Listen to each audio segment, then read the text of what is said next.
શ્રીહરિએ સંત સમૂહ સાથે કચ્છમાં ભ્રમણ માંડ્યું. રસ્તામાં ચાલતે સરકા પર ગામ આવ્યું. ગામના પાદરમાં જ તળાવે જળ કાંઠે વડલાના ઝાડવાની છાયા જોઈ શ્રીહરિએ સંઘ સાથે પડાવ નાખ્યો. બપોરના થાળનો સમય થવા આવ્યો હતો એટલે મુક્તાનંદ સ્વામીને કહ્યું કે સ્વામી, તમે સૌ તળાવમાં નાવ અને થોડોક થાક ઉતારો, ત્યાં હું જ ગામમાં જોડી માંગી આવું. આવી લીલાથી સંતો ભક્તો ક્યાં અજાણ હતા. એ જે કાંઈ બોલે તેની પાછળ કંઈક મર્મ છુપાયો હોય. શ્રીહરિએ ગામમાં જેવા વેશ બદલો, ભગવી હલ્ફી ધારણ કરી, થોડો ચોફાળ ખંભે નાખ્યો, ખભે ભગવી જોડી પહેરાવી, દાઢી કેસ થોડા વધી ગયેલા, હાથમાં 3 ફૂટની લાકડી લીધી, પગમાં ચાખડી પહેરી ટપાક ટપાક ટપાક બોલાવતા સરકાર પરની બજારે ચડ્યા. એક ઘર પાસે ખડકીએ ઊભા રહી સાદ પાડ્યો, જય સચ્ચિદાનંદ નારાયણ હરે ભિક્ષાન્ન દેહી. કોઈ બહાર ન આવે એટલે બીજા ઘરે જઈ પોકાર માંડે. આમ 5 ઘર પૂરા કર્યા. એમ કરતાં 6ઠે ઘેર આવ્યા. ઘરની ખડકી ખુલીને ફળિયું લાંબુ જોયું એટલે ઘરમાં પગલાં માંડ્યા. રસોડા પાસે જઈ ઊભા રહ્યા ને સાદ કર્યો, નારાયણ હરે સચ્ચિદાનંદ પ્રભો. ઘર વાણિયાનું હતું. રસોડામાં વણિક બાઈ રસોઈ કરતા હતા. બાઈનું ધ્યાન નહીં તે તેને એ સાદ ન સંભળાયો. શ્રીહરિએ રસોડાના દરવાજેથી ડોકું તાણ્યું. બાઈ તો એનું કામ કરતી હતી, પણ તેની સામે જે રોટલીની થપ્પી પડી હતી તે નજરે ચડી.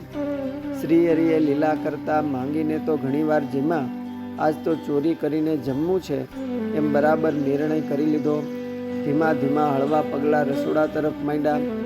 વાણિયન તો લોટ બાંધીને રોટલી વણી તાવડીમાં નાખી ફેરવવાના કામમાં વ્યસ્ત હતા. તે શ્રીહરિ બારણે પૂગ્યા તોય કાંઈ સાનપાન રહ્યું નહોતું.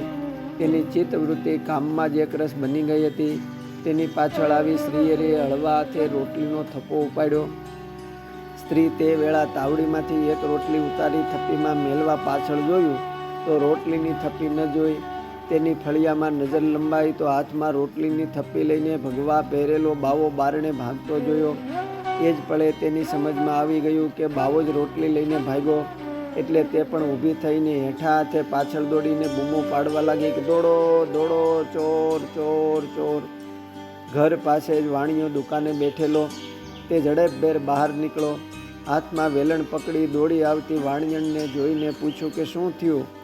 કહે કે ઓલો બાવો મારા ગરબામાંથી રોટલી લઈને ભાગ્યો છે, મારું રસોડું અભડાયું.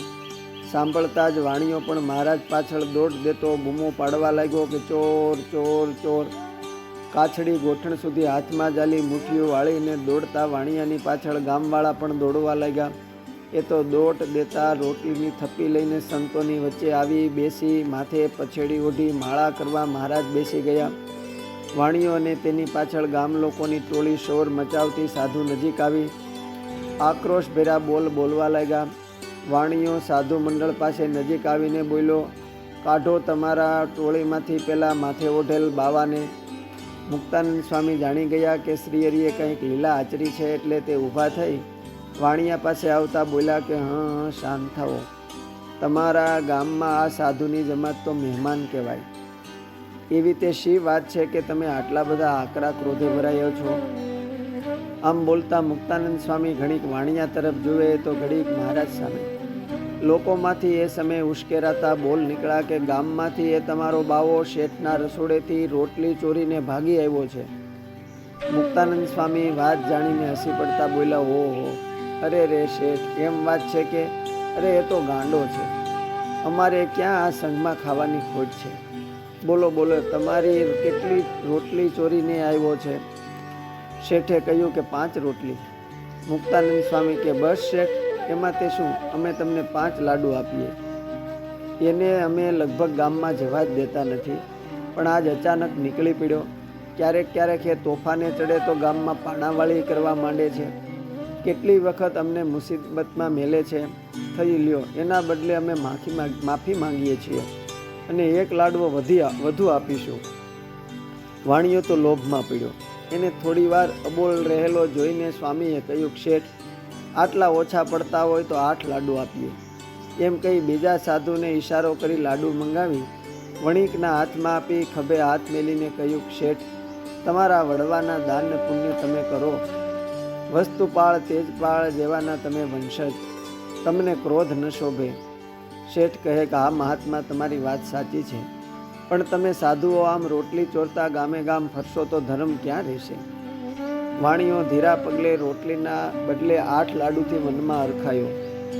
ગામના બજારે દુકાન પાસે ઉભેલ વાણિયણ પાસે આવીને વાણિયાએ એના હાથમાં 8 લાડુ આપીને કહ્યું કે લે, રોટલીના બદલામાં 8 લાડુ લઈ આવ્યો.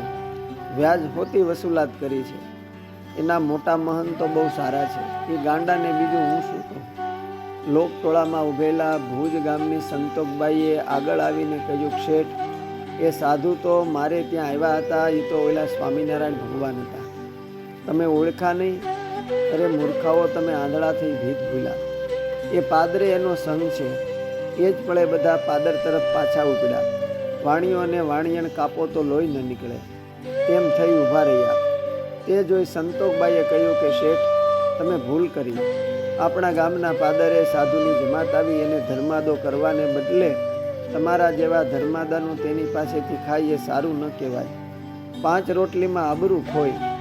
વાણિયાને પસ્તાવો થતાં નિર્ણય કર્યો કે સાધુ જમાતને જમાડ્યા વિના અન્ન મોંમાં ન મૂકવું. એવા નિર્ણય સાથે તે પણ ગામ લોકોના ટોળા સાથે પાદરે આવ્યો. ત્યાં જ ગામે નક્કી કરી જેની શક્તિ હોય તે પ્રમાણે રસોઈ માટેનો સામાન આપવા માંડ્યો.